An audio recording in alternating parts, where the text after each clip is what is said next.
Hello, I'm continuing my reviews on the Godzilla series with Destroy All Monsters, which I have both on DVD and on VHS. Unfortunately, the top of this tape actually broke off years ago. Surprisingly, this still plays. Now, Destroy All Monsters came out in 1968, and this is the 9th film in the Godzilla franchise, and was actually intended to be the final film. Basically, at this point, the popularity of the Godzilla series was really starting to wane, and producer Tomoyuki Tanaka, who produced all these movies and also came up with the original idea for Godzilla, he felt that they were really running out of ideas at this point, so this was meant to be a send-off to not just the Godzilla franchise, but to Toho's kaiju and science fiction films in general. Because this features monsters not just from the Godzilla series, but from some of Toho's other science fiction films. In a way, you could almost say that this was the Avengers of its time. It was meant to be this big, epic crossover event. Now, of course we all know this wasn't the final Godzilla film, but because it was meant to be, Toho made sure to bring back Ishiro Honda, who directed the original Godzilla, as well as Akira Ifukube to do the score, and Eiji Tsuburaya to direct the special effects sequences.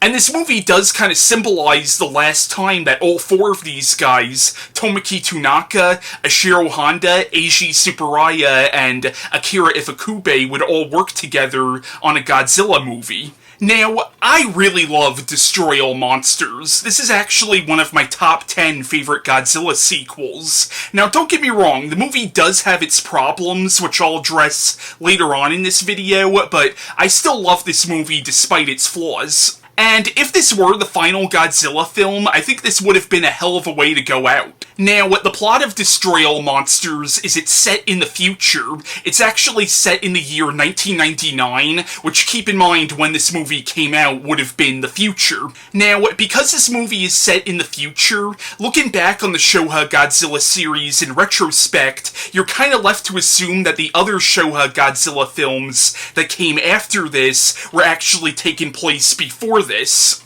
But basically, in the year 1999, humanity has managed to contain all the Earth's monsters, including Godzilla, on one island dubbed Monsterland. But basically, these aliens called the Kilaaks come to Earth and take control of the monsters and release them from Monsterland. Then they set them loose upon major cities all over the world.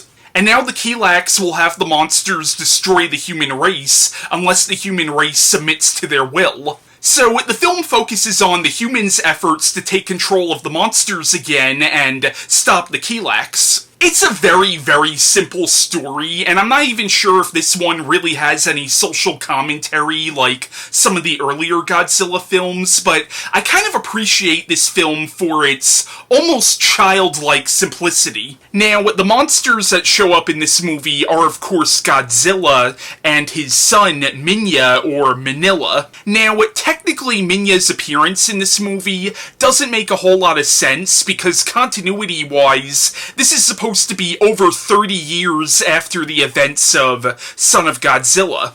But maybe because they're giant monsters, they mature slower, I don't know. Also in this movie is Anguirus, or Anguillus, depending on how you want to pronounce it, who first appeared in Godzilla Raids Again. Technically, his appearance in the movie also doesn't make a whole lot of sense, because he died in the first movie that he showed up in, but I guess maybe you could assume that this is just another creature of the same species as Anguirus, because the Godzilla who showed up in all these sequels is technically not the same Godzilla from the first movie, but you know what, I'm not even sure how seriously Toho is taking continuity at this point. Also appearing in the movie is Rodan and Mothra in her caterpillar form. It does make me wonder where the hell the Shobijin are, but again, I don't really think continuity was at the forefront of their minds at this point. You also have Kamunga, or Spiga if you watch the English dub, the giant spider from Son of Godzilla showing up in this movie. Again, it's most likely another creature of the same species, because we saw Kamunga die in the previous film. I'm a nerd, I nitpick continuity. Also appearing for the first time in the Godzilla series, you have Gorosaurus, who is a giant dinosaur who first appeared in 1967's King Kong Escapes. You also have Manda, who is a kind of a dragon, who first appeared in 1963's Atragon. Also making very brief appearances in this movie, you have Varan, who first appeared in Varan the Unbelievable, and you have Baragon, who first appeared in Frankenstein Conquers the World, aka Frankenstein vs. Baragon. And of course you have King Ghidorah, who is arguably Godzilla's greatest antagonist, showing up at the end of the movie, and the final fight between the monsters and King Ghidorah is one of the best sequences in the entire Godzilla franchise. Now, the movie's biggest failing, and I hate to say it, is the human characters.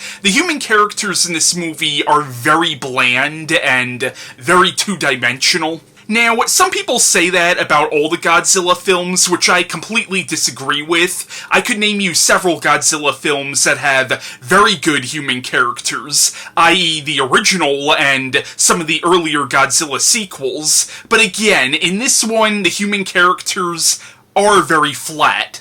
But that doesn't kill the movie for me. I know it does for other people, because the movie does focus a lot on them, but I still really enjoy the film. Now, the main hero of the film was played by Akira Kubo, who was also in Godzilla vs. Monster Zero and Son of Godzilla, playing different characters. Yukiko Kobayashi plays the main character's love interest. Now, I've only seen one other movie with this actress in it, and that was 1970's The Vampire Doll, which was also a Toho production. The cast also features several series regulars, because these Godzilla movies constantly reused the same cast, but always playing different characters. Jun Tazaki has a small role in the movie. So does Kenji Sahara, and Yoshio Tsuchiya. Now, I've mentioned this actor in several of my other Godzilla reviews, but I'm still not sure if I'm saying his name right. But again, the human characters in this movie are unfortunately really just ciphers that move the plot along. And the Kilaaks are somewhat interesting, but ultimately two-dimensional villains. Also, I will say, some of the dialogue in the film is really, really schlocky, but in a way that kind of adds to the movie, because it kind of gives the film this, like, pulpish feel. So, despite its flaws, I still really love Destroy All Monsters. If nothing else, just for the sheer fact that it is just this great love letter to the Godzilla franchise, and to Toho's kaiju films in general. Now, I cannot not talk about Akira Ifukube's amazing score for this movie. This is definitely one of Ifukube's best scores. Now, before I end this video, I want to cut to my friend Christian Feliciano, giving his thoughts on Destroy All Monsters. I just want to point out that Destroy All Monsters pretty much has the same plot as Arkham City. And I don't know if there is a connection there, but it just hit me as I was like looking over this film again. I was like, what? I was like, this is Arkham City. Anyway, Destroy All Monsters. This was probably the last film I saw from the old era of Godzilla films. And I saw this around, I think I was 13 years old, 12, 13 years old, something like that. And I just mean the old era because, you know, late 90s, early 2000s, these films were still coming out. You know, the Godzilla films were still coming out. If not here, they were still coming out in Japan. So, you know, they were still going. But I just mean from the old era, like the 50s, 60s, 70s. That old era of Godzilla films, this was probably the last one I saw of those. And I really loved it because it had all the creatures in it. The fact that the humans had finally come up with a solution to get rid of these monsters. They put them on an island, which of course nowadays is known as Monster Island, lock them in there, and now humanity has achieved peace, and then all of a sudden here come these bastard-ass aliens, you know, to fuck everything up for no fucking reason. There was no reason for these aliens to come down here. I don't know why they decided when we finally achieved peace to piss us off, but that's how they are. They're assholes. And, you know, being 2020 and we seeing these UFO videos, you notice that the aliens, they're not really doing anything except to piss us off. They just annoy the hell out of us because they don't reveal themselves, but then they want to freaking reveal themselves on video. I don't know. And sorry, I went into a weird rant there. But anyway, yeah, so that's pretty much what it is. And I was really fascinated by the plot of Destroy All Monsters. The fact that these aliens come down, they free the monsters, and all the monsters wreak havoc. I thought that was really fun. They control them to do evil upon the earth. And I love that it does focus on the humans. Usually I'll say that you can do away with the humans in these films. Like, I can literally just deal with a 20-minute film of these creatures fighting each other. I would be fine with that. But it is a good story. The humans do have a good story in this film.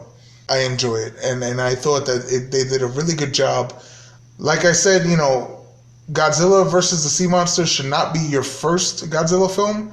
If this is your first Godzilla film, the only thing I caution is that you might not know all the creatures in this film. You might not understand the history of it, but if you can get through that and just enjoy the movie for what it is, you'll enjoy it. So, if you want it to be your first, fine, but I would really recommend you to go watch the other ones first, just so you could get to know some of these creatures and you could get to know some of the history and why humanity finally had to do something like lock them all up on an island. You'll understand that more. But, for the most part, it's a really fun film. Anybody, you can jump on most of these and enjoy them for what they are. And I really enjoy this film. I recommend it to pretty much everybody. And I thank you so much for everything. Bye-bye. I hope you enjoyed my friend Christian's take on this movie, and that was my review on Destroy All Monsters. My next movie review will be Godzilla's Revenge. Yeah, that one.